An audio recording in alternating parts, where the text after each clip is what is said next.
Hello friends, கலாஸ் ரெசிபியில் இன்னைக்கு street food காளான் fry பண்ண போகிறோம். இதை எப்படி டேஸ்ட்டாக பண்ணுறதுன்னு பார்க்கலாம் வாங்க.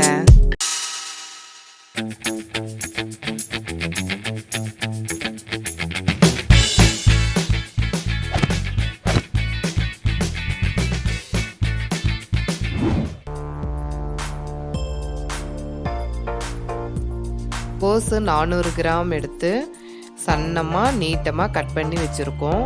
நீட்டமாக இருந்தால் சாப்பிட்றதுக்கு ரொம்ப நல்லா இருக்குங்க. கோஸ் 2 பங்கு எடுத்திங்கன்னா காளான் 1 பங்கு எடுக்கணுங்க. இந்த ரேஷியோவில் எடுத்தால் டேஸ்ட் நல்லா இருக்குங்க. காளான் 1 பாக்கெட்டை ஸ்லைஸாக கட் பண்ணி வச்சுருக்கோம். இது 200 கிராம்.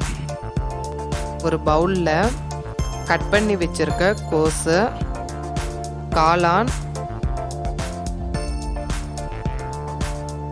தேவையான அளவு உப்பு, 1 டீஸ்பூன் இஞ்சி பூண்டு பேஸ்ட்டு,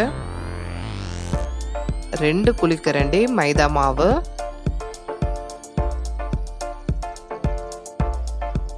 1 குழிக்கரண்டி சோள மாவு,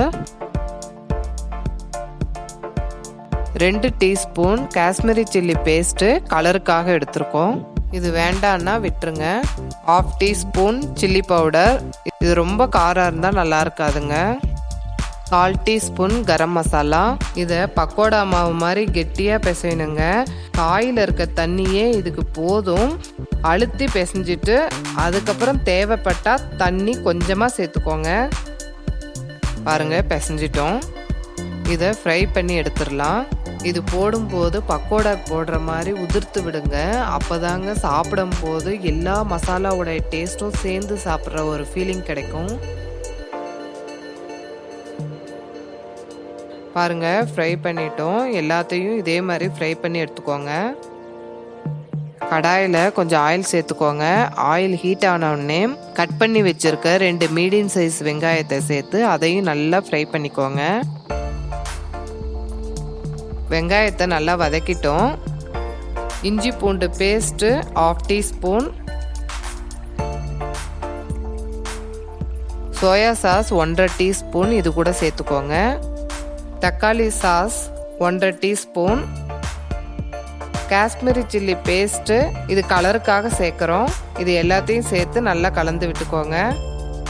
உங்களுக்கு புளிப்பு வேணும் அப்படின்னா தக்காளி சாஸை அதிகப்படுத்தாதீங்க, சோயா சாஸ் அதிகம் சேர்த்துக்கோங்க. அதுதாங்க டேஸ்ட் நல்லாயிருக்கும்.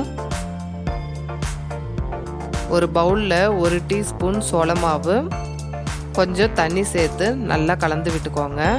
இந்த சோள மாவு பேஸ்ட்டை இது கூட ஆட் பண்ணிக்கோங்க. அது கூட கொஞ்சம் தண்ணி சேர்த்து கொஞ்சம் நல்லா கலந்து விட்டுக்கோங்க. ஒரு கொதி வரட்டும். இதுக்கு தேவையான உப்பு அளவாக சேர்த்துக்கோங்க. மிளகாய்த்தூள் 1/4 டீஸ்பூன்,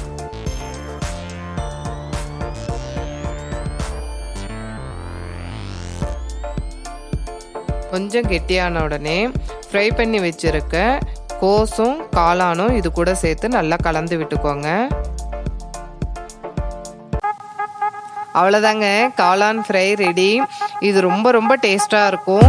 இதை நீங்கள் ட்ரை பண்ணி பார்த்துட்டு உங்களுடைய கமெண்ட்ஸை எனக்கு ஷேர் பண்ணுங்கள். இந்த வீடியோ உங்களுக்கு பிடிச்சிருந்ததுன்னா கலாஸ் ரெசிபிக்கு சப்ஸ்கிரைப் பண்ணுங்கள். பெல் ஐக்கானை கிளிக் பண்ண மறந்துடாதீங்க.